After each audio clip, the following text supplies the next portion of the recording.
so we can record the talk. And over to you, Rabbi Khalili. Good morning, everyone. Great to be here again, sharing some Torah with you, starting the day with Torah, especially on Tuesday, when HaKadosh Baruch Hu said twice, Kitov. It's a blessed day, Tuesday, so it's a great day and a great idea to start the day with Torah. Be'ezrat Hashem, this coming Sunday night is Tu B'Shvat. And we celebrate it by eating dry fruit, fresh fruit, and we also go out to the field, especially with children with plant trees. And it's a great way to celebrate Tu B'Shvat. But if you look into the rabbinical sources, Tu B'Shvat is described very differently than we actually do. So I would like to understand why is that so, how that developed, and which lessons we can learn from that. So let's look into the Mishnah at the very beginning of Masechet Rosh Hashanah. The Mishnah tells us as follows. There are 4 days in the Jewish calendar that qualify as a Rosh Hashanah. And they are all technical. The first of them is the first of Nisan. The second is the first of Elul. The third is the first of Tishrei. And the fourth is the 15th of Shvat. There is a bit of an argument on that one between Beit Shammai and Beit Hillel in the Mishnah, but we follow the halacha as Beit Hillel, and we mark the 4th Rosh Hashanah as the 15th of Shvat. Right. So what these days are designed as Rosh Hashanah for? What is the idea here? So the first of Nisan is considered the day for Jewish king and Jewish festivals. Mean that if you have a Jewish king and you want to count the years of his reign, then each year starts on 1st of Nisan. Or if you make a vow to bring something to the temple in Jerusalem, you had 3 festivals in this particular order, Pesach, Shavuot, and Sukkot, to bring it to the temple. The second Rosh Hashanah is the 1st of Elul, and that was for the purpose of taking Maaser, 10th of the animals that were born into your flock, and give it to a donation to the Beit HaMikdash for the Kohanim to use it. And again, you could not mix animals from one year to the next. Each flock of animals had to be kept separate according to the year they were born, and the date to mark that was the 1st of Elul.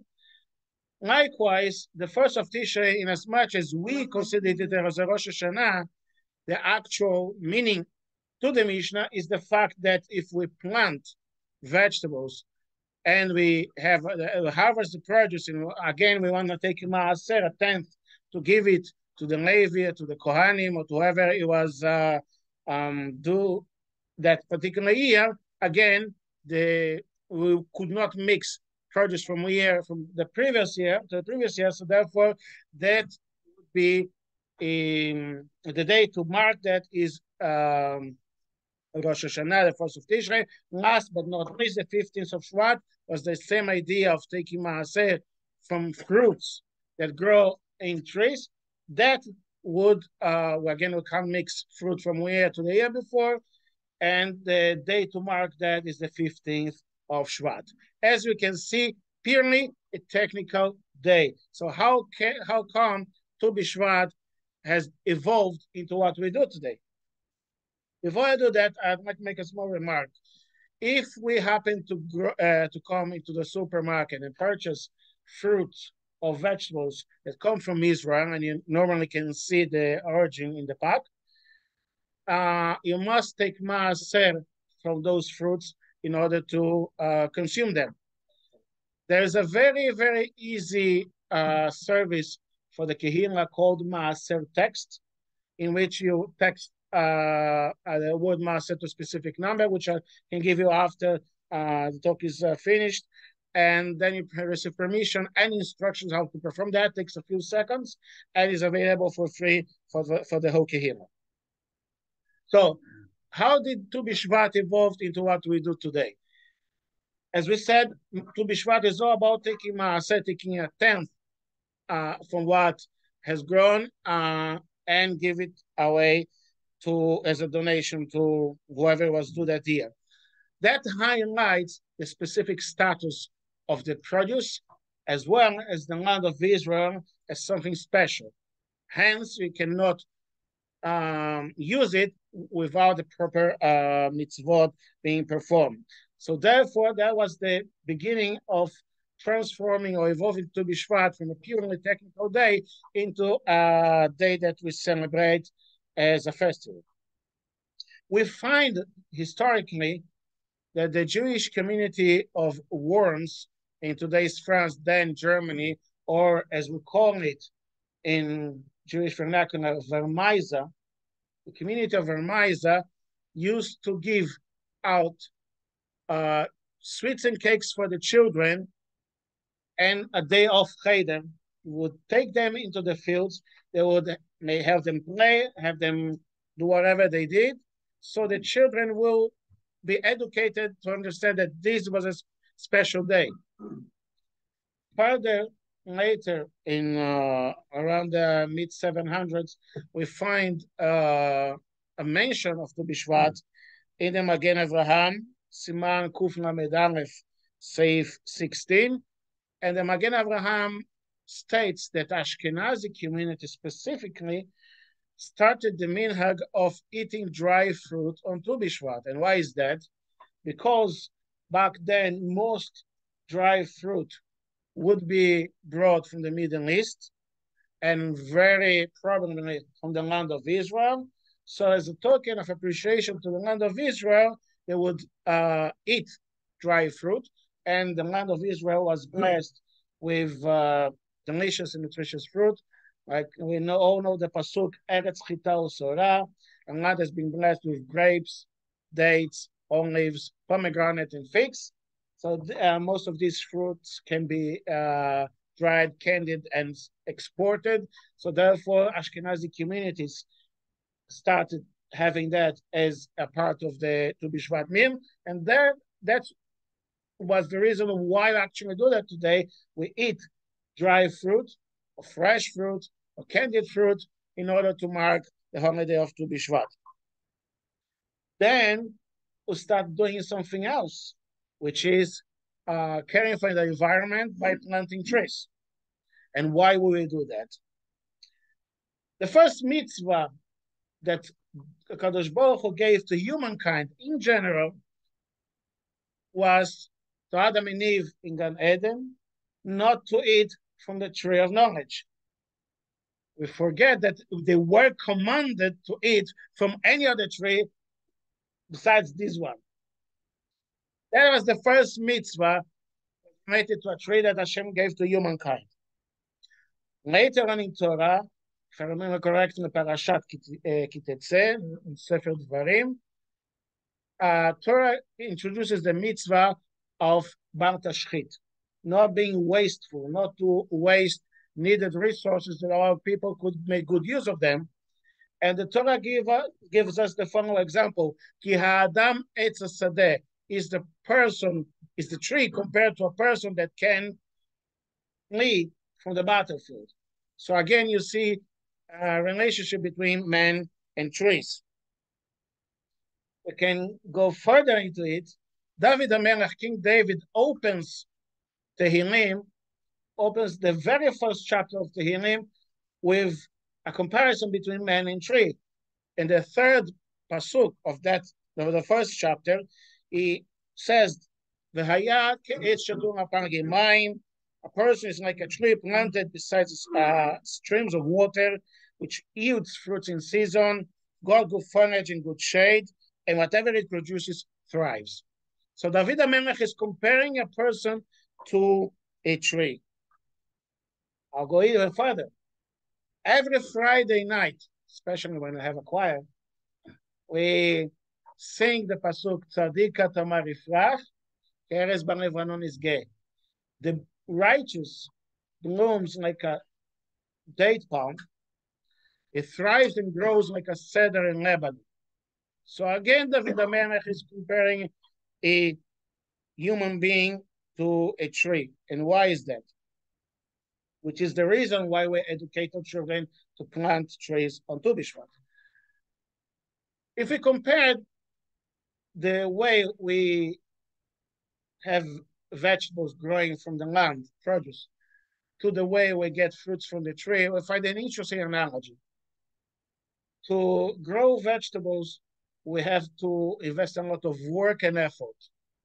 We have to plow the land, we have to water it, we have to plant the seeds, we have to look after the vegetables as they grow, we have to harvest them specifically in time, and then we can eat them. And we have to repeat the same process year after year, and sometimes even twice or 3 times a year, depends on the location. That's not the case when you grow a tree that bears fruit. A tree that bears fruits, once it reaches maturity, it will give fruit every single year. All the farmer has to do is maintain and make sure that the tree is healthy. The tree will keep giving fruit on its own. So it's from a farmer's perspective, it might be more worthwhile actually to have fruit trees. That analogy of comparing fruit to vegetables, comparing land to trees, can be juxtaposed to what we call educating our children, which is an investment, and reaching adulthood, in which we are now at full potential and at full control of our own capacities. Therefore, if we focus on the child, we have to nourish them, we have to educate them, we have to support them. The child needs that care in order to grow into a fully mature adult. But once a person reaches adulthood, that very person becomes a giver. That person becomes someone who can now contribute and pass what he or she received to others. That is what is expected from an adult. Chazal tells us that Hamaasehu Haikar. The main thing are not words, the main thing is actions. Therefore, an adult can act, an adult can contribute. How a person is supposed to contribute? So the Lubavitcher Rebbe gives an interesting suggestion in his compendium called Yom Yom. On the 23rd of Tevet, it says the following. There are people who are blessed with different skills.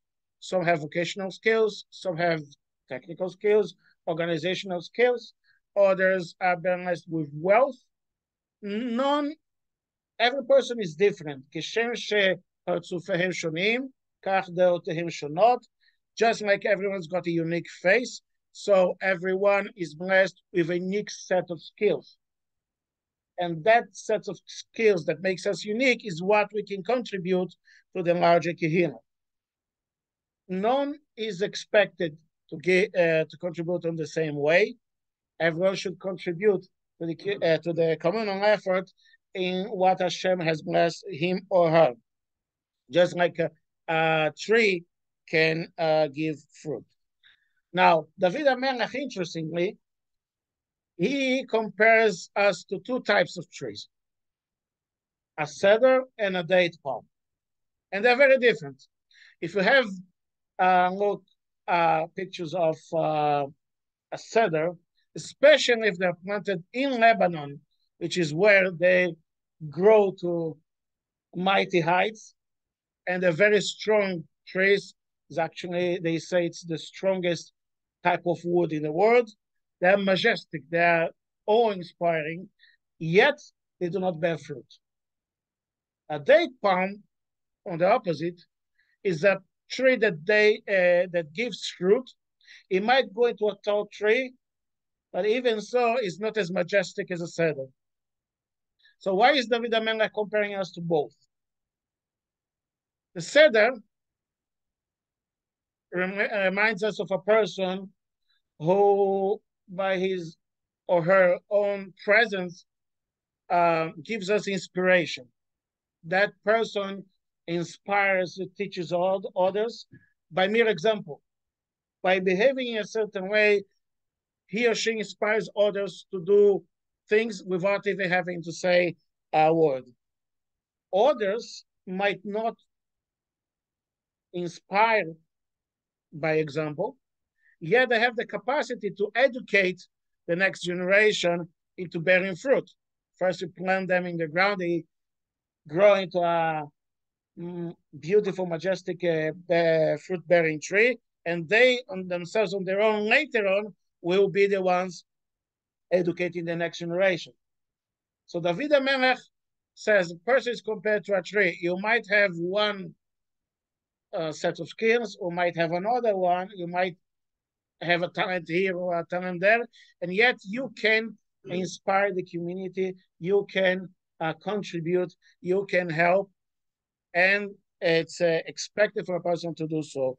That is the reason why we educate our children to plant trees on Tu B'Shvat, because we want them to think about the trees. We want them to think about what they represent and what they can teach, so they can take it on board, think about it as they grow, so when they become adults, they can repeat the process. I would like to finish off this thought with an interesting anecdote that we find in Masechet Ta'anit and Daf Hey Amud Bet. The Gemara talks about a traveler that was crossing the desert. He was tired, he was thirsty, he was worried, and he found an oasis, tree, a stream, fruit shade. So quickly went there, sat behind the tree, drank the water, refreshed himself with the shade, ate some fruit, and he recovered some of his strength. And once he was ready to depart, he turned to the tree and said the following: Tree, how am I going to thank you? If I'm going to wish for you to be located near the water, you are already located near the water. And if I'm going to bless you with a good foliage and shade, you already have a good shade. If I'm going to bless you with bearing fruit, you're already bearing fruit. So how can I thank you? So I wish I wish that every plant, every tree that they plant from you will be exactly like you. And that's the blessing that we wish the community and our children in Tu B'Shvat. Just like we are involved in the community, so should be the future generation. And I can't think of a more beautiful way to celebrate Tu B'Shvat. Thank you. Thank you very much. Does anyone have any questions or comments they want to make to?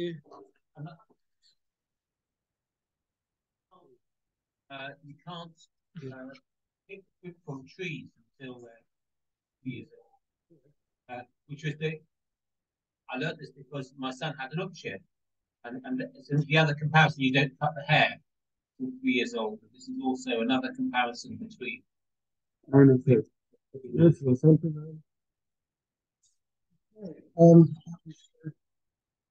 very much. So we're now ready for Tu B'Shvat. Hopefully we will perhaps at Shaul on Monday morning maybe have a Tu B'Shvat l'chaim with some fruits, but some fruits we'll have on Tu B'Shvat morning. Anyway, thank you very much, Rabbi Khalili. I'll say goodbye to those on Zoom. We'll see you again next week. I'll just do the bracha achrona now.